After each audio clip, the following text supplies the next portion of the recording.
Well, the Cleveland Browns found a new defensive coordinator. Jim Schwartz is out. They finally have found their guy after an exhaustive time to get the situation together. They come to Mike Rutenberg, who is the passing game coordinator of the Atlanta Falcons. He will serve as a new defensive coordinator for the Cleveland Browns. No defensive coordinating experience.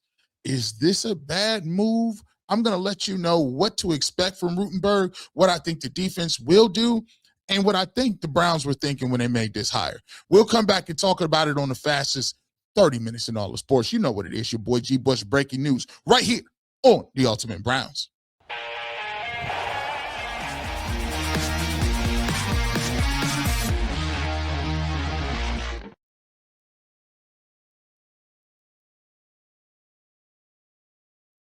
Welcome to the fastest 30 minutes in all the sports. It's G. Bush right here with the Ultimate Browns. Usually we coming to you on a Tuesday, but we got it to you early because the Cleveland Browns have some breaking news, and we got to break it down. You know, when you make a big-time hire, G. Bush got to pull up. The Cleveland Browns have made a hire at defensive coordinators, as with ESPN Cleveland, courtesy of them. The Browns' new defensive coordinator, Mike Rutenberg, has no prior defensive coordinating experience. He has been Falcons defensive pass game coordinator, Jets linebacker coach, 49ers pass game specialist, and the Jaguars assistant linebacker coach. Do you like the hire?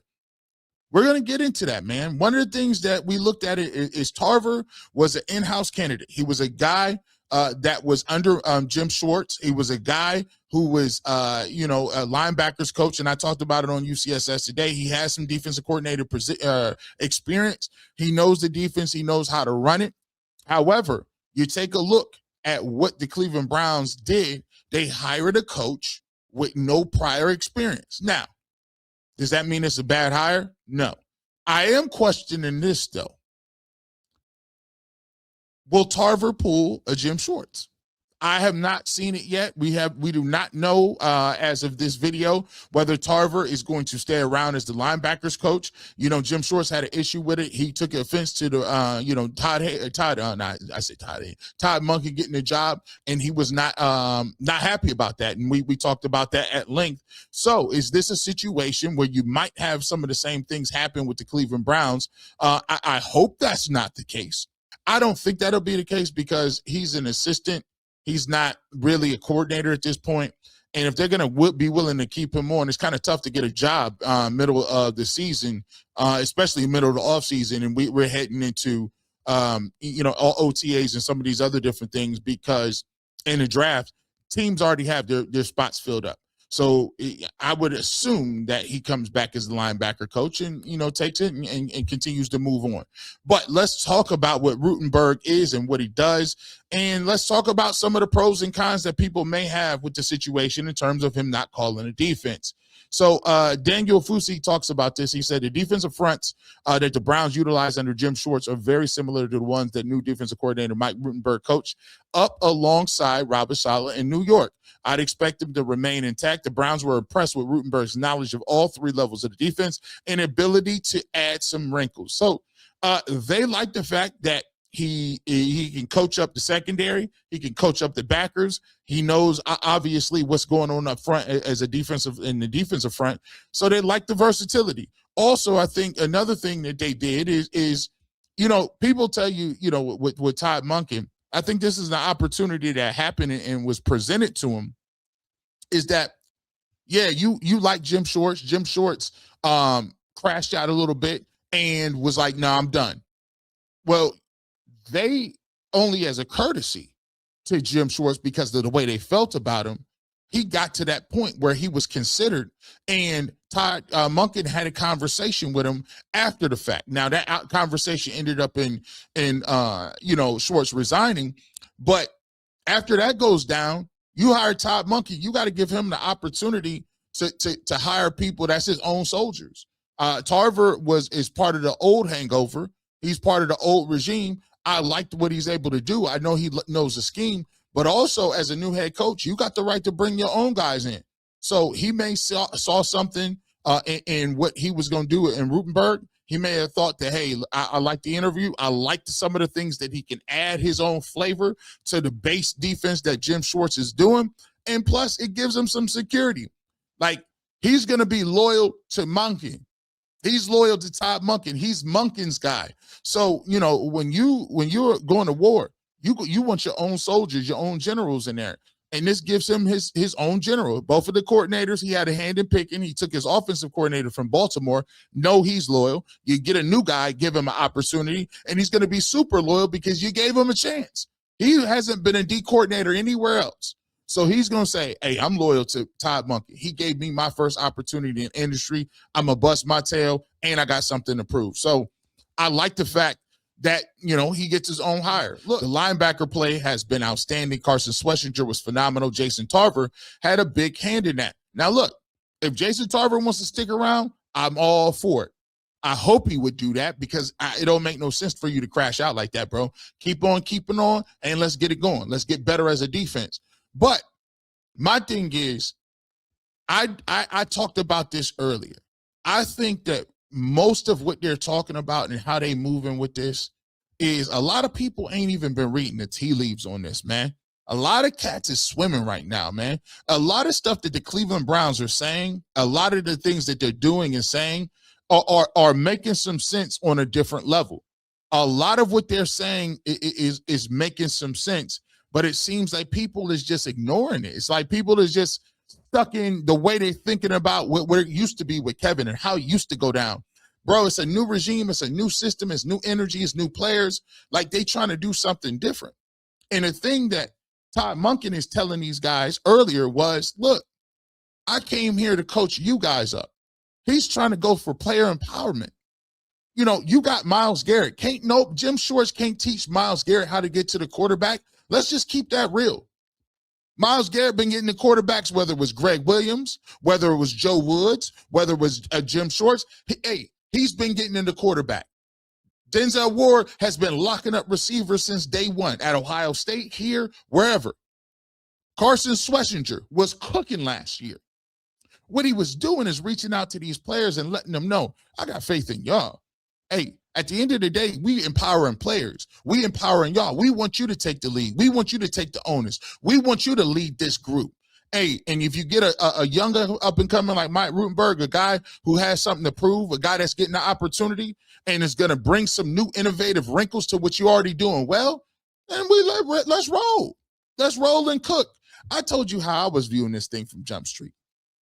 I wasn't going to be jumping all over no candidates. I wasn't going to, I wasn't going to be, I don't like this move or this candidate or this person or that person. Listen, I came to the conclusion that the Cleveland Browns needed a new voice.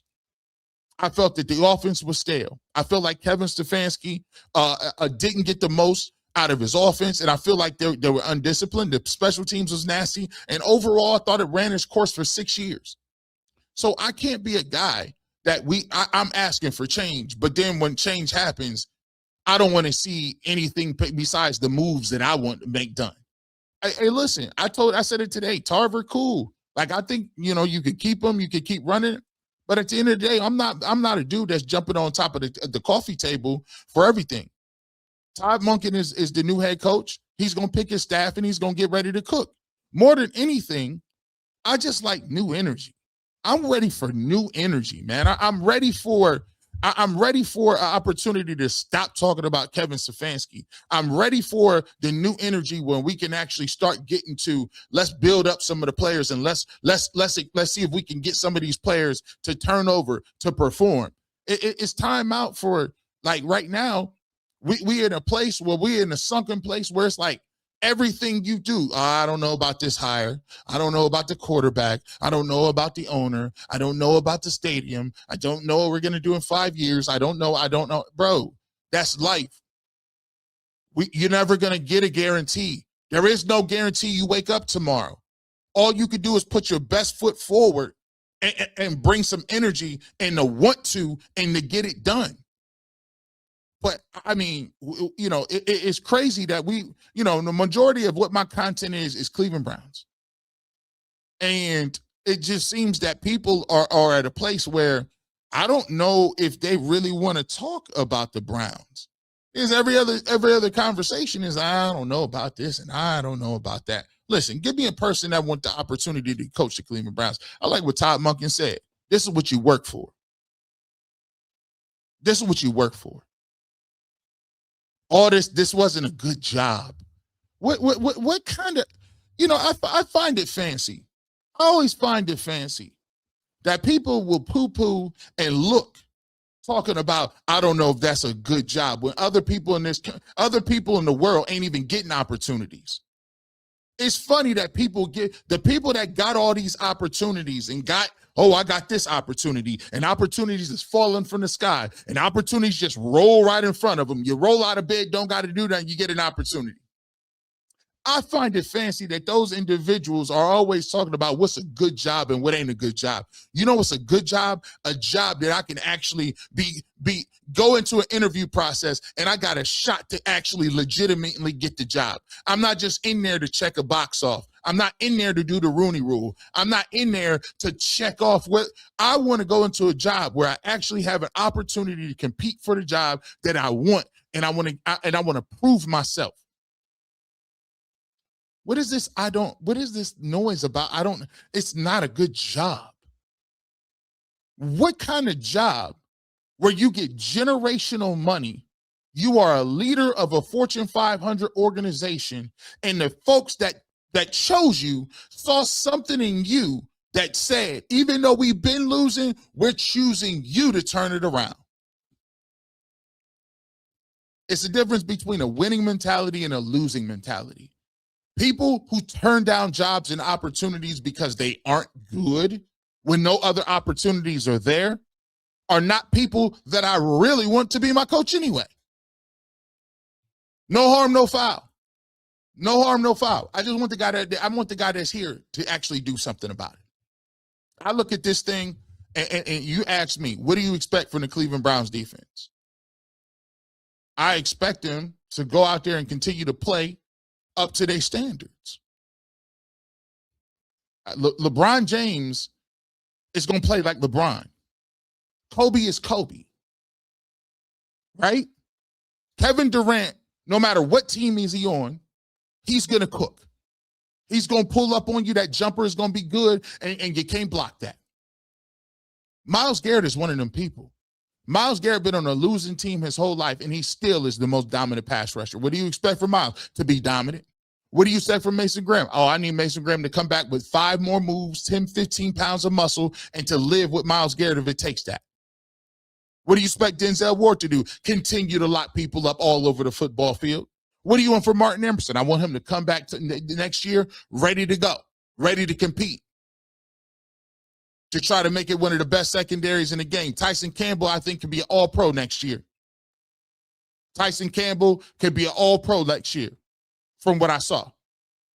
Defensive Rookie of the Year. Hey, Carson Schlesinger, what do you want? I want 150 tackles. Give me 160. Give me the production, leadership. That's what I want to see. I want to step up on the leadership. I want you to be more vocal in that football field. Grant Delpit, continue to make strides. I need the pass coverage to get there. Ronnie Hickman, continue to, shout out to Ronnie Hickman too. He got in a little altercation or whatever, but that's what I want. I want Mike Hall to come back. I want these guys, and what you should be expecting is this defense led by veteran leadership. They know what to do. It's the equivalent when you got kids. When you got kids and you got a younger kid or you got some of your younger children that you have, they're going to go through growing pains. But what you tell your oldest son, the oldest son has more responsibilities than everybody. It's a different calling. I'm an oldest. You're going to learn quicker, you're going to grow up faster, and you're going to have responsibility. Hey, I need you to make sure I'm working after work. I need you to make sure that your little brother and sister got something to eat. Make sure they do their homework. And if I ain't home because I might be doing overtime, make sure they get in that shower. I need you to make sure they doing X, Y, and Z. And they trusting you to do that. They trusting you to do that. But they also trusting that just because you had them together don't mean that you can't do your homework, that you don't have your books together, that you are not skipping on some of the stuff you got because you got a higher level of responsibility. So for Myles Garrett and Denzel Ward and all of those guys out there, I expect them to be right in the trenches, getting it in like they get in. And by the way, helping the new coach. That's what we want. Leading by examples. You get your groups together. You guys are meeting outside of this. You guys are going to get the committee together. You're going to be doing Sunday, Saturday night dinners with the young guys. You're going to get the guys, fly them down and work out in Texas, all the defensive line. That's what we want. That's what's expected. So for me, let's get it done. Come on over here, Mike Rutenberg. Let's get it in. Welcome to the Cleveland Browns. And now it's time to go to work, just like everybody else. When we get back, Andrew Berry been telling you guys all week, all month. Brown's been telling you. I don't know what else to say to y'all. I don't know what else to say to y'all, but it's getting tiring. We'll talk about it when we come back. You're listening to the Ultimate Browns. Spring training is coming up. What you gonna do? What you gonna do? Guardians getting ready, pitchers and catchers will be out in Arizona no time soon. And if you want the best updates, you want the latest content on baseball, make sure you check out Zach Meisel and Adam Bull on Ultimate Guardians. And then don't forget, we still cooking up. James Harden move, put the Cavs on front row and center. They look like they're going to be an East contender. Make sure you check out Jason Lloyd and Mikey McNuggets all the way, making sure you get everything, all the updates as the playoff and the NBA playoffs come around. You don't want to miss it. Make sure you check us out on UCSS Network and hit that notification bell so you don't miss any of our updates. Welcome back to the fastest 30 minutes in sports. It's your boy G. Bush right here in the Ultimate Browns. Andrew Berry been telling y'all what's been going on for years. Andrew Berry has been telling you.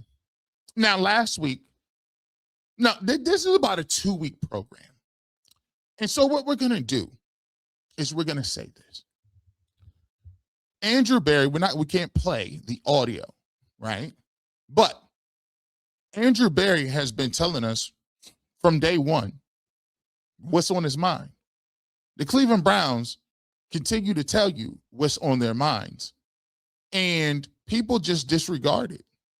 Now, it's okay. If your opinion of a certain pecking order at quarterback, or your opinion on what the Browns should do at quarterback, have at it. That is your opinion. You are entitled to it. That's what makes sports talk great. But the point that I'm making is, just because that's your opinion doesn't mean it's necessarily accurate based on what's going on and what the Browns are saying. So Andrew Berry comes out, sits down with Nathan Zagura talking about the interview. Now, mind you, the Browns put that out. The Browns put that out. We didn't put that out. Browns put that out, right? In the video, it shows Shedeur Sanders talking to Todd Monken. Now, before, we had people refuting that. Oh, the Ravens didn't want him. The Ravens, no team wanted him. And then Todd Monken says, I don't necessarily believe that. I don't necessarily believe. Okay, you don't necessarily believe. Okay, that's cool. So then press run happens. Shelby Harris comes out, talks about Shedeur Sanders. You got Denzel Ward saying it. Then Myles Garrett, last week we talked about it. Myles Garrett just came out and said, is Shedeur the guy? We look at him like that. We're looking at him like that. And then this week, it is Andrew Berry. And Andrew Berry, as he's sitting there talking, he tells you not only about this, he tells you about the draft. They asked him, like, so what is the ideology, that you have with, coaches, and what's the philosophy on what they see in the player based on what you seeing in the player? And he basically said, listen, I'll go back to 2020. Our whole goal in 2020 was to put weapons and infrastructure around our rookie quarterback, Baker Mayfield. We wanted to make sure that he was off to a successful start. We wanted to put things around him, and that was our goal. Now, anybody who knows football knows that we had a patchwork defense. And after we had assembled what we assembled, most of our efforts were going to be then to plug and get together the defensive side of the football. He said, I would say it's the exact opposite of that this year. We know we have a great defense, but the goal, and most people who came in to interview knew, pretty evident, that knows ball, that the offensive side of the football was the main priority, and we didn't even have to spend a bunch of time explaining that. Now, the fact that he used Baker Mayfield and saying and what we wanted to do was to go out and put weapons around our our rookie quarterback. And then to say, this is exactly what we're thinking about doing right now. And all the coaches we brought in knew that as well. I don't know what better way to break it down to you. At this point, all of them keep saying the same thing. They keep saying the same thing. They're telling you exactly what they're thinking. He also went on to say, we brought Todd Monken in because of what he can do with young quarterbacks. I wouldn't classify Deshaun Watson as a young quarterback. No disrespect. The reality that nobody wants to say is this. The reason Todd Monken received the job he had is because he came in, showed a vision and an excitement level for what they had in the quarterback room, and showed a game plan and a success, a vision of success he had for the people that were already here. Contrary to popular belief, we have gotten to the point where it's getting comical, man. You know, we could come out with all these, numbers and we keep going over the interception stuff. We keep saying it, but then again, I don't hear nobody in the organization saying it. That same pushback about you not knowing what it is after 7 games, I don't hear it. Where is it in Myles Garrett's voice when he said he's going to get the first shot at it? When he said we're looking at him like that? Where was it when Denzel Ward said, hey, listen, man, I feel he got a great opportunity to go out there and get that job if he wanted? When Shelby Harris said, listen, let me tell you this, man, this guy is a locker room leader. We all behind him. When Andrew Berry comes out and said, you remember in 2020 how we gave Baker Mayfield some weapons? Well, that's what we're trying to do right now. You see, to me, this whole thing, it's a difference between what you think and a Browns think. It's a difference between what you think and what the Browns are doing. And I would like to just, I'm not the, I'm not the guy that says I'm right all the time. I'm not the guy I was right about this. I was right about that. I was right about that. Let me just tell you, I'm batting kind of high. When people were saying that Andrew Berry was leaving, and I said, Andrew Berry probably going to be here.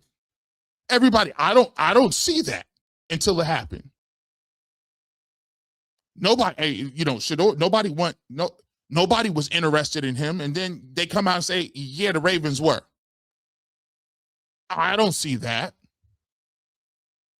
The quarterback competition, I don't understand how people be jumping up and down when you was telling us Kenny Pickett and Dylan Gabriel was good. How is it that you that confident today? By the way, I called 3 years ago, I told you Joe Flacco was going to throw for 300 yards a game when he did it. But when he came back, I said, not in this offense, not with this playbook. This playbook nasty work. Then they traded him. My thing is this. We can agree to disagree if we just talk individually, but the reality, there can't be one Browns fan, not one Browns fan that truly understands the game of football who would honestly, at this point, think about is your level of energy that bad because you're caught in a war of words with a fan base?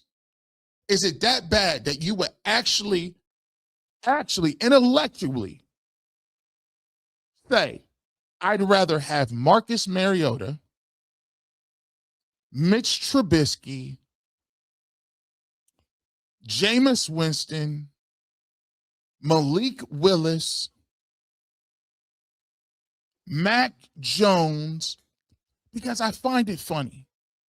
All of these, I can go back and I could pull clip after clip after clip after clip, and take after take and take after take, and article after article after article. I've been on these shows. I've been there. Everybody was here when Jameis Winston was throwing picks. Everybody was here when Bailey Zappi was on the team. Everybody was here when we would play Mac Jones and they said he was terrible. Now all of a sudden Daniel Jones is good? Mac Jones, Malik Willis played less than Shedeur Sanders. No stats, nothing. He ain't do nothing in college at Liberty. You know he ain't that good.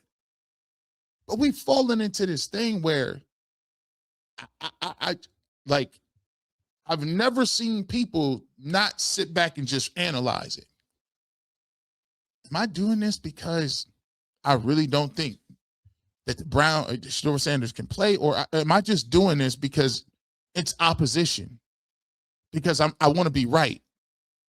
It's the opposition. Like the same people that are now talking about Deshaun Watson all said he should be gone and banished from the room. He shouldn't even be on the team. This ain't like 6 months ago. This is like 2 weeks ago. But now Deshaun Watson is viable. The same people, I don't understand. It's like people are swimming. The same people that said and wrote articles and said that Dylan Gabriel was good now want Dylan Gabriel cut. I'll get rid of him. Well, didn't you just say, didn't y'all write? You told me he was ready to go. You said you seen it, right? I don't know, bro. You can say, G. Bush, I know you've been, I know you may disagree with me about whether or not Shedeur Sanders can play. But there's one thing you cannot disagree with me that's solid. I've been saying that since prior to the draft. I'm the only person that you can look at and say, I've been consistent. I've been consistent on who I think can play and why. But I can't say that the same about everybody else. The same consistency that they lauded Dylan Gabriel for, they say he's garbage and want to cut him.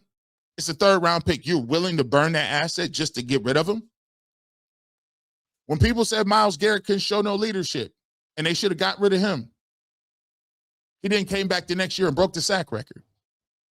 They said Deshaun Watson is a pariah, should not even be on the team roster, period. Some people still advocating for taking an $80 million cap hit. I just don't understand. From week to week, from day to day, from hour to hour, boy, man, I don't know where people stand at. But I do know that if you just listen to what the Browns are saying, the most logical reason and most logical thing and the next logical step would be, you know what, I think that the Browns, they may just actually like Shedeur Sanders. And he might play. But then again, you would have to listen to him. When we come back, we'll get back to the conversation. Andrew Berry also told y'all about these draft picks too. I got to get some of y'all together because this is nasty work. You're listening to G. Bush right here on the Ultimate Browns. Make sure you're checking out Earl. The Pearl Cecil is on there. He has guests all the time. You just saw me on there just the other week ago, man. Shout out to Earl covering the Cavs. Make sure, check out the Ultimate 216 right here on the UCSS network. Make sure you go ahead and hit that notification bell so you know when the Ultimate 216 is dropping. And you know it's the big homie, man. All right? I don't even got to tell you. I don't even got to tell you who I am. What we do over here. It's the Ultimate Browns. Make sure you check us out. All things Cleveland Browns all the time right here on the UCSS network. Andrew Berry be telling y'all, and y'all still don't be paying no attention. We got to get to this. Can we talk about this? Because this one gonna get on my nerves. This one gonna get on my nerve. Y'all folks been tell on yourself every year. Now I know we got to have something to talk about. Courtesy of 92 through the fan. I think Caleb Downs is substantially better than everybody else on both sides of the ball. The Browns have been so bad on offense that I think we're all kind of warped. You got to get really good players. Here's your problem with the Browns. And this is an epidemic, man. This is an epidemic. Continually overthinking stuff. See, what the Cleveland Browns do is during the first part of the season, they'll have to identify where you need to be good at. They don't make the move to make those things happen. A la no receivers, a la no offensive line. And then the season starts. And then what happens is you start to see in real time as other people's teams blow you out or you can't compete. You then fall back into a situation where during the middle of the season, we said, can we even get over 13 points? And if it wasn't for Shedeur Sanders coming in the football game, we wouldn't be getting no points after that. Joe Flacco, no points. Dylan Gabriel, no points. And even when Shedeur Sanders got in the football game, points was at a premium because we didn't have weapons and we did not have offensive linemen that could do anything. We complain. Then we say, well, we need a quarterback to elevate. We need a quarterback to be the shining armor. We need him to come in and wipe all our tears away and make everybody good. That's what we want. And then we get to a point where we understand we're not very good anywhere. People get fired, new reset, and you get back to the top of the year right now where we get ready for the combine and draft and free agency. We talked about all year how bad your offense is. You talk about it throughout the season. You talk about it throughout the year. You continue to talk about it. But by the time you get to where you need to make a decision and get things done and actually make your team better, we advocate getting worse. We actively advocate sabotaging ourselves. Anybody who knows the game of football, who's played the game of football. I'm 44 years old.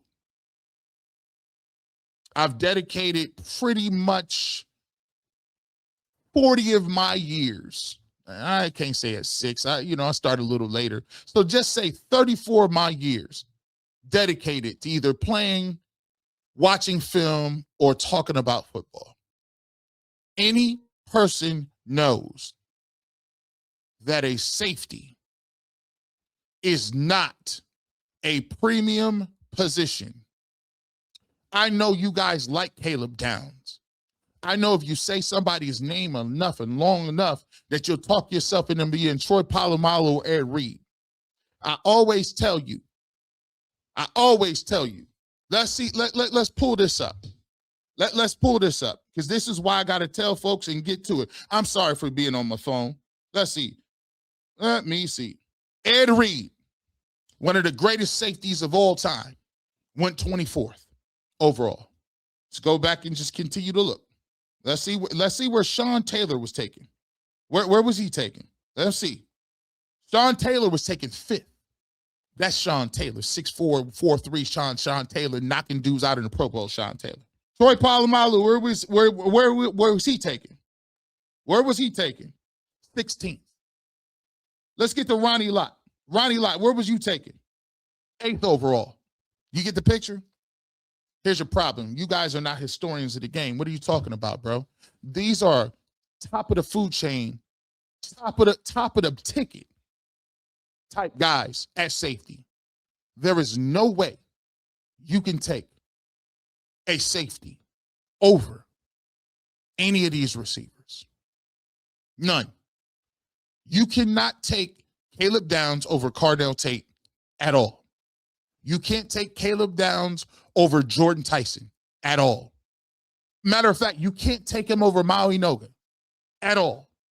This is coming from a guy who watched the tape. This is coming from a guy who does the breakdowns. Under no circumstances, I like Caleb Downs. I like him a lot as a player. Under no circumstances will you draft one of those guys over the guys I mentioned. Because one, in terms of football, it's too easy to take a safety out of the game. In terms of a safety, he's not going to impact the game like that. You got Ronnie Hickman, who played very well serviceably. You don't waste and here's the thing. You can have a great defense. You had a great defense last year. What you want to do, give up 4 points? That's the problem. Cats just be talking. You know what you need. You know what you need. And guess what? I don't even got to go at it. We'll go back to the interview that Andrew Berry said. Andrew Berry said it. Well, I think this is the exact opposite of what we did in 2020 when we went all offense with Baker. Everybody knows that the next couple of drafts after that, we were going all defense. This is the exact opposite of that. We went all defense, and now we need something for our offense with a young quarterback at Shedeur Sanders to see if he can perform and do something, and we're going to do you think, why would I bring Todd Monken in here as a offensive coordinator and working with young quarterbacks and then handcuff them and give them the same receiving core that you had before and handcuff them and don't give him weapons to even get a good evaluation on Shedeur Sanders? See, it's almost like because you really don't, it's almost like because you don't really necessarily truly want Shedeur Sanders to play, it's like if he does have to play, you want him to be handcuffed as much as possible. It's like, yeah, if he's going to play, I want him to throw him out there and have nothing, so at least I can say he played bad again and get him up out of here. But I guarantee that if you get a quarterback, I guarantee if you had Arch Manning, I guarantee if you get Sellers next year, I guarantee if you get a quarterback in 27, I guarantee if you had Mendoza on the clock, you would be saying it's malpractice not to draft a lineman. It's malpractice not to have a receiver. You guys are setting them up to sabotage him. But every time you try to mention some weapons and linemen, now you want defensive linemen? You've already invested a second-round pick in Mike Hall, a third-round pick in Zach Zenner, a top 5 pick in Mason Graham, one of the highest-paid defensive ends, one of the highest-paid corners. You just paid your safety. You invested a second-round pick in Carson Schlesinger. You're gonna put money on the books free agency for Devin Bush. You traded for Tyson Campbell. But every time we get to the offense, I think it's funny that all of a sudden you want to go best available. No, I actually think that you would prefer that the Browns here's what I think. Now, you tell me if I'm wrong. I actually think that you would prefer that the Browns do something like this. Go get Kirk Cousins. Don't play. Don't get any linemen and no receivers. And then what you would do is lose games, tank. Then you can get the quarterback that you identify and like. And at the same time, you can get Andrew Berry fired him up out of here because you'll say, what was he thinking? Why would you bring in a 90-year-old Kirk Cousins once the Falcons let him go? Why do you want their retreads? And you didn't even upgrade the weapons, Andrew. For 4 years, we didn't have receivers or linemen, and you brought Kirk Cousins in, didn't give him any weapons, and we have no quarterback. You're going to get fired next. But I'm just going to tell you what they told me. Don't listen to little old G. Bush. Listen to what Andrew Berry said. He don't want to say to anybody that knows football knows what we about to draft. And if you were smart and get new football, you would be turning in a ticket for Cardinal Tate, Jordan Tyson, or Makai Lemon. Trust me. Trust me. We do the breakdowns. Ask Tyvis. You go back and watch Cardinal Tate. Cardinal Tate is ready right now. Don't get it. Don't tell me about Bailey, Arvell Reese. I like him and for a different team. Don't tell me about Caleb Downs. I like him, but we ain't in a position to get that. If you want to draft Caleb Downs and defensive tackles and all that stuff, you're setting yourself up to get fired because I know, we all know what the Cleveland Browns are lacking. And the better And the quicker we come to the realization that we need to stop trying to be the smartest people ever. Just because you say take best available does not necessarily mean you're a smart analyst. It just means that you're a contrarian sometimes. And if Cardell Tate is sitting there, posted on the corner, ready to go, you run in with the pick, you put him on your team, and all of a sudden, you're better offensively. Go get Jordan Tyson, you take the pick, put him on your team, and you just got better offensively. Quarterback play got better. The ability to stretch the field got better. The ability to move the sticks got better. But you talking about get a safety. To do what? By the time Carson Schlesinger get to the play, he ain't get no tackles anyway. By the time Myles Garrett get to the play, come on, man. But then again, you know that. You know that. We just having a conversation because it's the offseason. You know offseason is silly season. Whatever. You want the fresh cut, I keep the Clippers with me. Have a great rest of your evening. And like I always say, you know what my objective is. Go Browns.